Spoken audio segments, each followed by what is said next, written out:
जय हिंद, नमस्कार दोस्तों। तो कैसे हैं आप सब? तो आज हम देखेंगे कि अभाज्य गुणनखंड विधि द्वारा लासा व मासा निकालना सीखेंगे।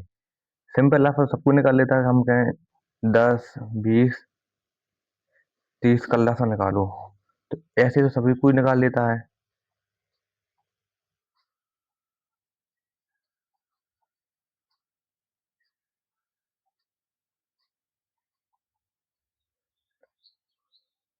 ऐसे तो हर कोई बता देता है। इसका आएगा 60। अगर हम इसी को कहें आप अभाज्य गुणनखंड विधि द्वारा 10, 20, 30 का लासा निकालो, तो हम क्या करेंगे? पहले हम करें पर 10 के अभाज्य गुणनखंड, 10 के अभाज्य गुणनखंड। फिर इसके बाद करेंगे 20 के अभाज्य गुणनखंड, ऐसे निकाल लेंगे। फिर इसके बाद करेंगे 30 के।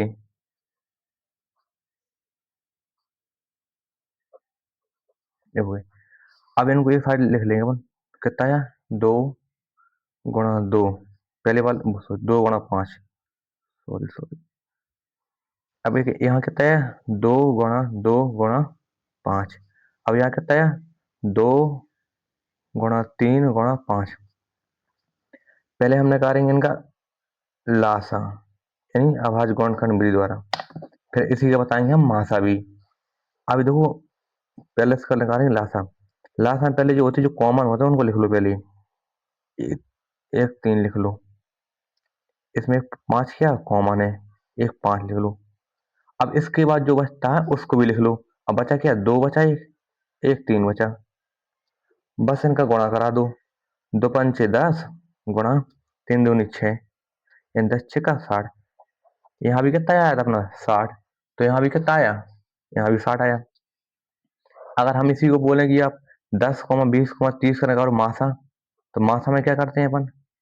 मासा में जो होता है, जो क्या दोनों में कॉमन हो, यानी जो कॉमन वाली संख्या लिखी जाती है और जो कॉमन नहीं होती उसको नहीं लिखती। अब इन दोनों में क्या था कॉमन? 2 कॉमन था, तीनों में सॉरी। और इसमें क्या था? 5। इन 2 पंचे 10, यानी मासा कितना आएगा? इसका 10 आ जाएगा। अब जैसे एक एग्जाम्पल के तौर पे एक हो बताएं, 2 अंक की हो, 3 अंक की संख्या कुछ भी हो। जैसे एक और बता रहे हैं हम अभी,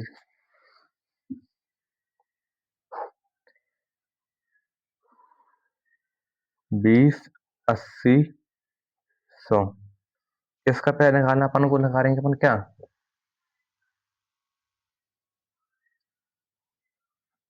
लासा व मासा। अगले पेज में देखेंगे। समय पहले करते हैं कि अभाज्य गुणनखंड कर लेते हैं। पहले दिया था 20, तो 20 के अभाज्य गुणनखंड करेंगे अपन। 20 के बाद था 80, तो क्या 80 के अभाज्य गुणनखंड कर लेंगे अपन।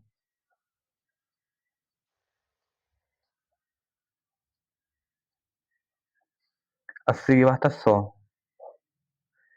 और 100 के करेंगे गुणनखंड अभाज्य।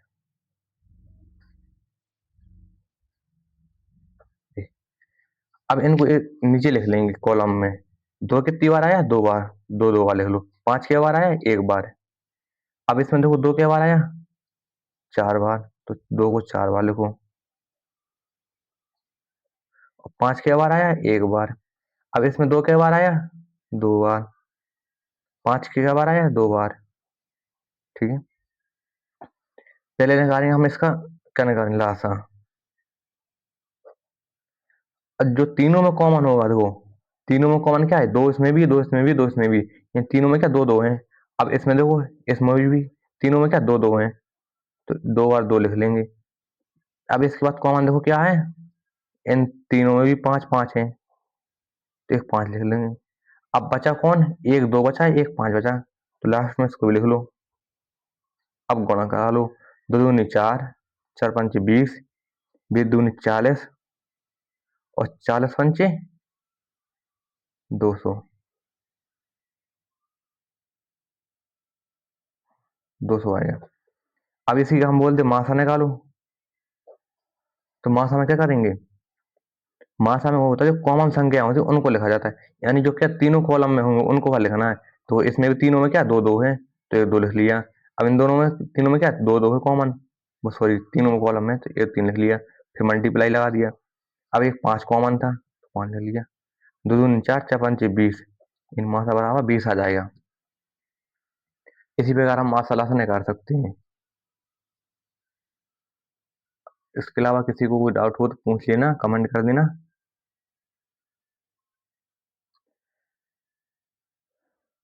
चलो ये तो इजी इजी हो गया, थोड़ा आप हाइट देख लेते हैं।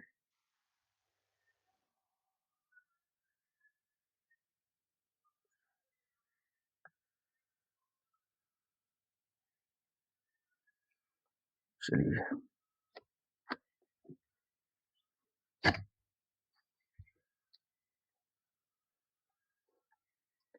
एक देखेंगे अपन, 60, 120 और 180, ये देखेंगे संख्या अपन।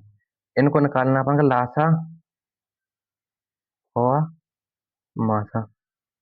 और कंडीशन ये है इसमें कि क्या कंडीशन है, अभाज्य गुणनखंड विधि द्वारा निकालना है। अब ऐसे रफा तो हमें बता दिए थे कि आप ऐसे में सब कुछ बता देता, लेकिन ऐसे में जो अभाज्य गुणनखंड विधि द्वारा है, ऐसे शायद ही कोई बताता हो, मतलब बताता तो होगा, ऐसे कुछ नहीं है। अपन देखेंगे इसको, पहले कुछ समय पहले इसके गुणनखंड करते हैं अपन, पहले 60 की करेंगे।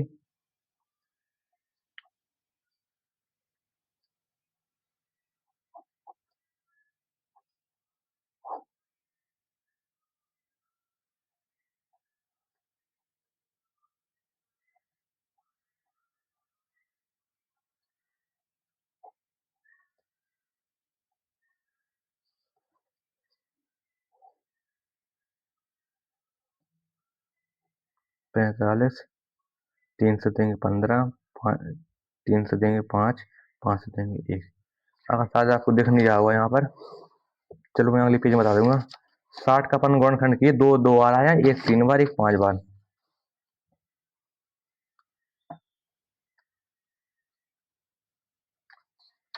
आप लोग देख सकते हैं।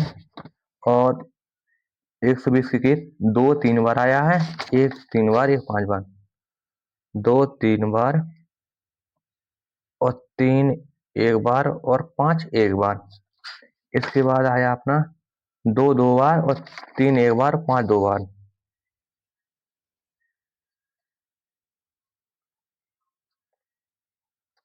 ठीक है, पहले हम बताएं इसका निकालें हम लासा। आप पहले मासा भी निकाल सकते हो, कोई प्रॉब्लम नहीं उसमें। अब लासा हम देखो तीनों कॉलम में दो दो है क्या, हाँ देखो तीनों, इसमें भी दो है, इसमें भी दो, इसमें भी दो, यानी इसमें क्या कॉमन, एक कॉमन लिख लेंगे, मल्टीपल। अब दोनों इन तीनों में भी दो दो है तो एक तो लिख लेंगे। अब इसके बाद क्या है, यहाँ दो तीन है, लेकिन हाँ ये भी तीन, एक तीन कॉमन नहीं हो जाएगा, थोड़ा आगे पीछे हो गया, तीन कॉमन हो जाएगा, इसको लिख लेंगे। अब देखो तीन के बाद क्या बचा, पांच, पांच क्या तीनों में है, तो एक पांच लिख लिया। अब बचा क्या, एक दो यहाँ बचा है, एक पांच यहाँ बचा है, तो इनको भी लास्ट में लिख लो, बस गुणा करा दो। दो दूनी चार, ते पाँच 15, दो पंचे 10, 15 चौको 60, गुणा 10 बराबर 600, 600 आ जाएगा। अब इसके मन निकालेंगे मासा, क्या मासा। अब मासा में हमने क्या होता है जो कॉमन हो, अब देखो एक कॉमन क्या है, दो, गुणा दो, और किसके बाद क्या है, तीन, गुणा पांच, दो दूनी चार, चार तीन 12, 12 पंचे 60, तो इसका मास आ जाएगा 60। ठीक है, यहाँ तो हो गया।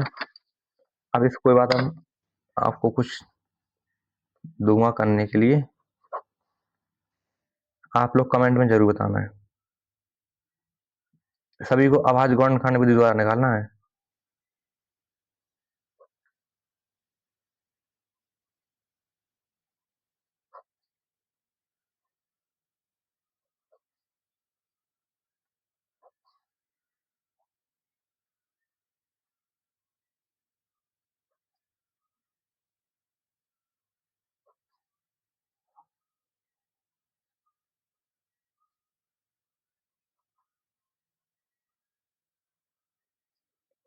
दो सवाल हैं आपको, इसको आपको कमेंट में बताना है।